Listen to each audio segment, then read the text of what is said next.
Amigos míos, bienvenidos a bordo de este viaje de historias.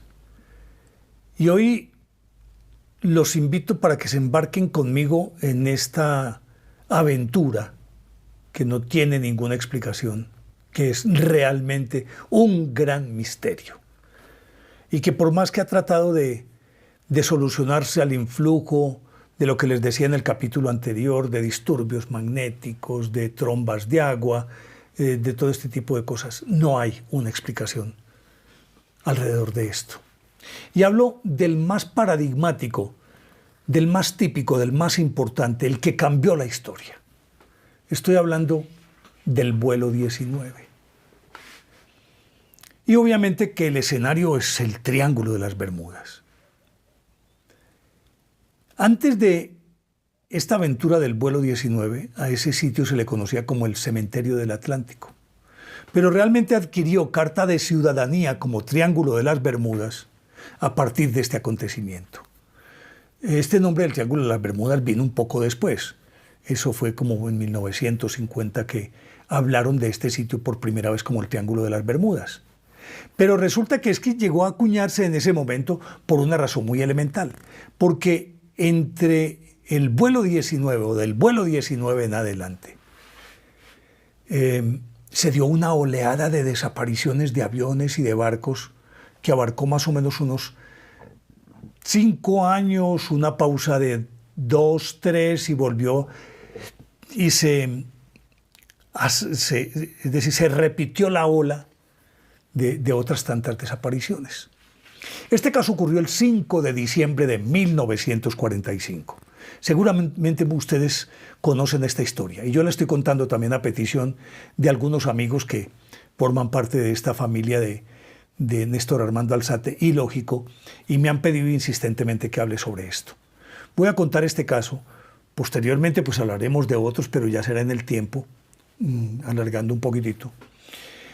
Resulta que ese 5 de diciembre de 1945, pues la guerra había terminado hacía menos de 6 meses, la Segunda Guerra Mundial. Y por lo tanto todavía existía esa paranoia o lo que llaman el estrés postraumático, algo así por el estilo, después de que termina la guerra. Necesariamente las secuelas hacen que la gente todavía tenga los nervios crispados y esté siempre pensando en que no ha concluido completamente eso que les causa tanto miedo y por lo tanto todavía los puede afectar. En ese contexto, y mucho más que ya prácticamente, aunque no se había dicho oficialmente, pero ya estaba la Guerra Fría. Porque es que la Guerra Fría podemos hablar de ella desde el momento mismo en que terminó la guerra y que cada uno de los ejércitos se replegó a sus bases. Pero comenzaron las hostilidades porque recuerden, la Unión Soviética se quedó con media Europa, entonces la lucha del comunismo con capitalismo, ya sabemos todo lo que ocurrió. Por lo tanto, esa histeria que existía hacía que las dos naciones, aunque había terminado la guerra, siguieran haciendo ejercicios como si estuvieran en guerra, todo. Más las campañas de espionaje que está haciendo él, que está haciendo aquel, porque ocurre esto, porque ocurre aquello otro. Esto es evidencia de que aquí metieron la mano ellos. Entonces, cualquier objeto que se viera en el cielo era susceptible de ser calificado como un aparato enviado por el enemigo para espiar. Por lo tanto, esos entrenamientos eran muy extenuantes. Y justamente como parte de ese entrenamiento, un escuadrón de aviones Avenger, que eran también como un tipo de avión de guerra, los TBM Avenger, un grupo de 5 aviones, estaban en entrenamiento ese día, habían salido de Fort Lauderdale bajo el mando del teniente Charles Taylor, que había sido un piloto de la Segunda Guerra Mundial, un hombre muy reconocido, de acuerdo con las condecoraciones que había recibido y demás.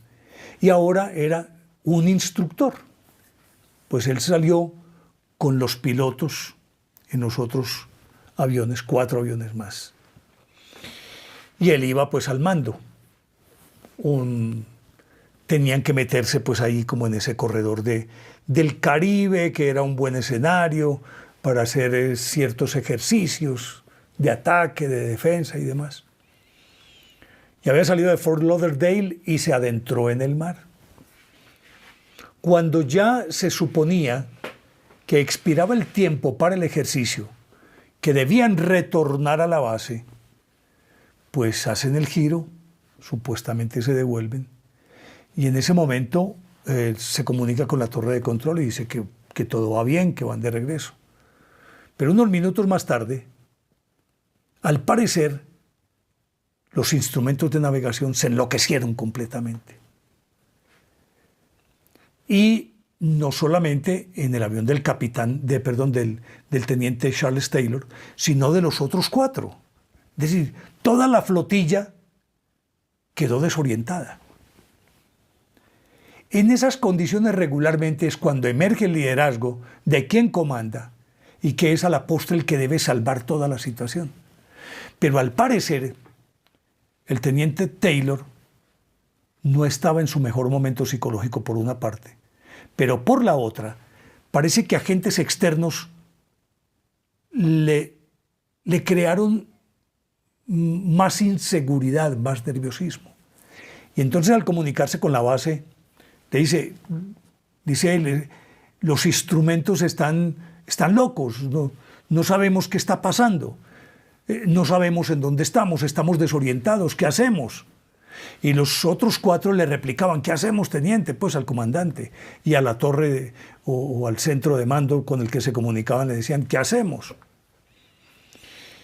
Y seguían volando y al momentico el teniente Taylor, evidentemente ya más descompuesto, mucho más descompuesto. Pues resulta que él le decía a la base, no vemos nada, el agua es extraña, esto no es lo normal, no está aconteciendo lo normal. El cielo aparece como si fuera un telón. Estas son conversaciones que sostuvieron y que a la hora de la verdad esas conversaciones pues no trascendieron al público porque no era pues lo de buen recibo. Mire, yo voy a tomar aquí textualmente parte de la primera conversación que tuvo el teniente Taylor. Decía, llamando a la torre, esto es una emergencia, parece que hemos perdido el rumbo, no podemos ver tierra, repito, no podemos ver tierra. Y la torre le dice, ¿cuál es su posición? El teniente responde, no estamos seguros de nuestra posición, no podemos estar seguros acerca de dónde estamos, parece que nos hemos perdido. Torre le dice, tome dirección hacia el oeste. No sabemos en qué dirección está el oeste, responde el teniente Taylor. Todo anda mal, es extraño. No podemos estar seguros de ninguna dirección. Ni siquiera el océano tiene el aspecto normal. Esto es parte de la charla que él sostuvo con la torre de control. Y me gusta traerla aquí para corroborarles a ustedes que me estoy remitiendo yo a fuentes muy confiables.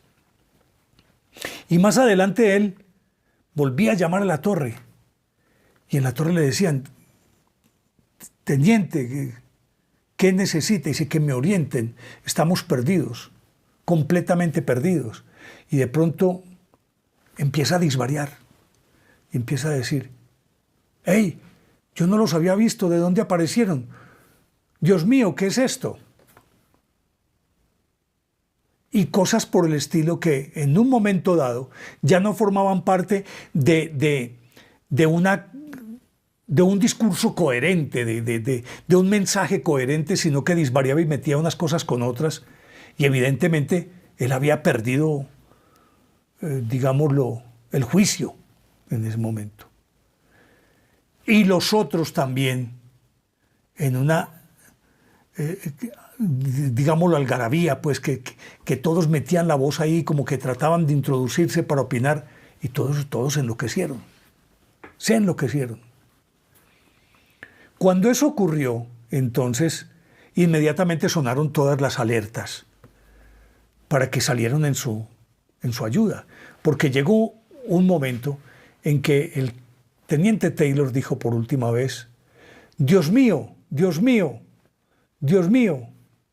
Y fue lo único que dijo, Dios mío, Dios mío, Dios mío, y nunca más.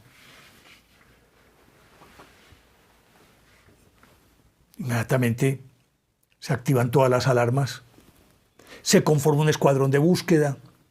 El que más tenía como la capacidad de salir inmediatamente era un hidroavión, Martin Mariner, esa es como la referencia, que estaba en la pista, no sé, a punto de salir a otra misión o lo que se fuera. Lo cierto del caso es que le dijeron, salga usted inmediatamente. Él salió, no recuerdo cómo se llamaba el comandante de ese avión, salió en búsqueda del vuelo 19, que así se le conoce históricamente, vuelo 19. Y tomó rumbo hacia donde se suponía que deberían estar y de donde más o menos habían recibido la última información, de acuerdo pues con los parámetros que estos tenían, y se fue. Y resulta que este avión, hidroavión Mariner, después de X tiempo de vuelo, que se suponía que había llegado en donde más o menos creían que podían estar, se desapareció. El Martin Mariner se desapareció esa misma tarde. Entonces ya no eran 5 sino 6 aviones para buscar. Inmediatamente salieron varios buques a buscar, más aviones a buscar. Y extendieron su búsqueda por miles de kilómetros de ese Triángulo de las Bermudas. No pudieron encontrar nada. Y días y más días buscando por mar y aire y nada. Pero entre tanto, después de que desapareció de la escena el teniente Taylor y de haber dicho 3 veces Dios mío, Dios mío, Dios mío, y haber desaparecido a continuación, al cabo de algunas horas,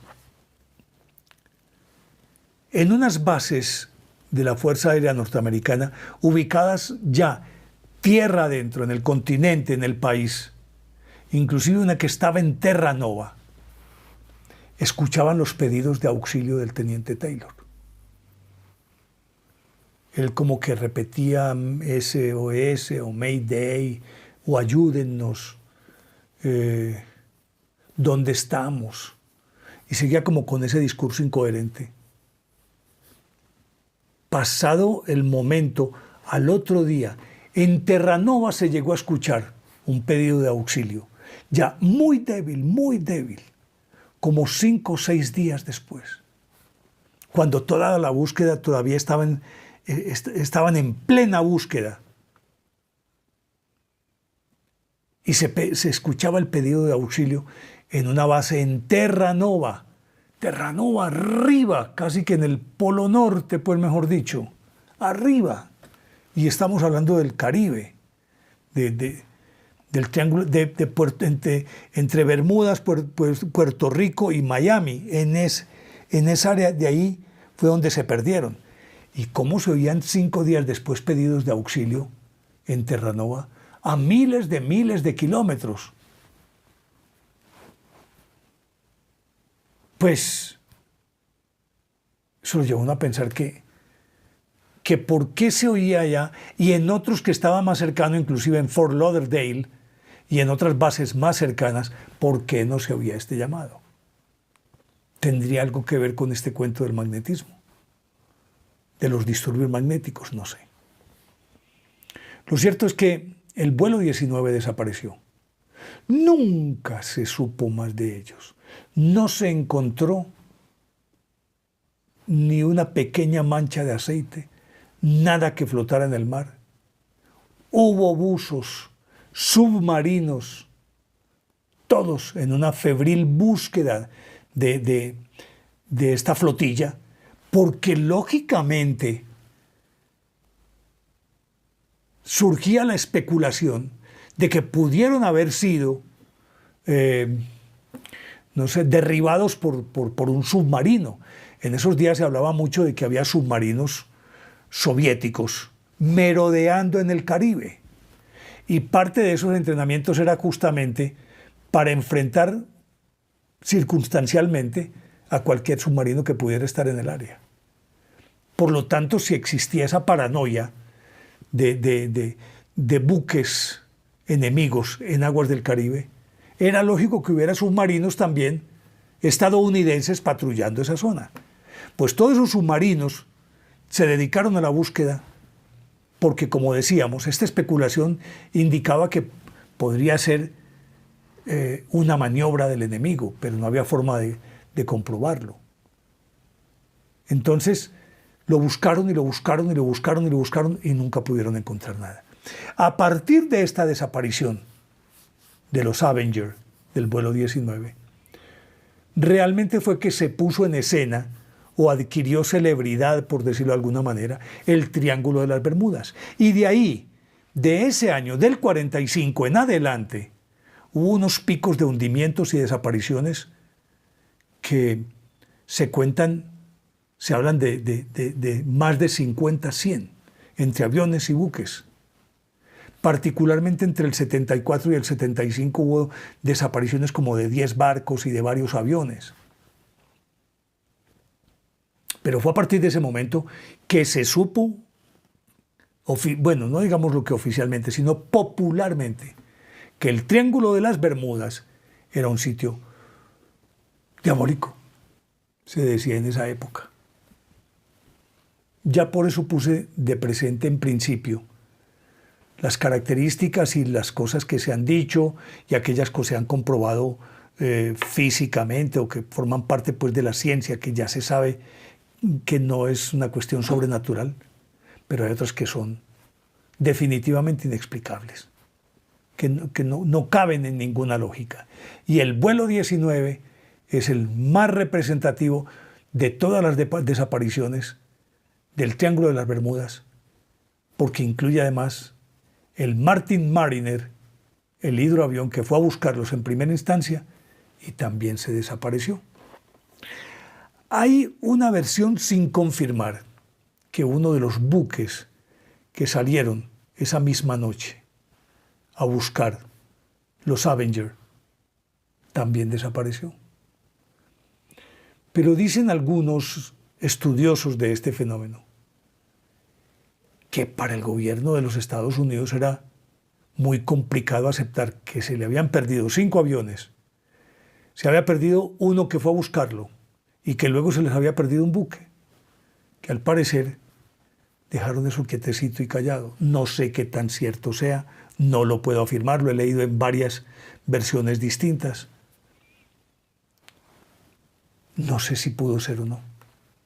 Lo cierto es que el vuelo 19 sigue siendo un mito.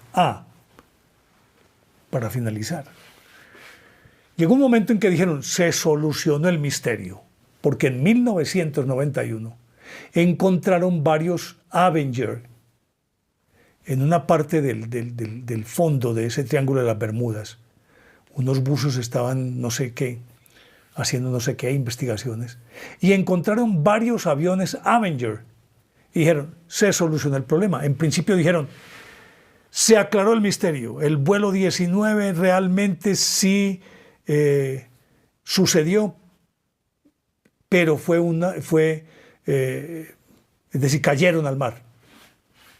Pero resulta que, después de examinar los aviones que estaban ahí en el fondo del mar, encontraron que esos aviones no se correspondían con las matrículas de aquellos Avenger. Es decir, eran aviones diferentes al vuelo 19. Su nomenclatura o la identificación que tienen, pues, por decirlo en términos de un carro, la placa pues, de cada uno, no se correspondía con los del vuelo 19 de 1945.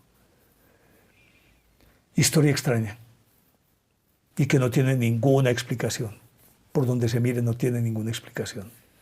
Y como eso, muchos otros, pero este fue el más evidente, porque además tocó la seguridad nacional de los Estados Unidos. Y entre otras cosas,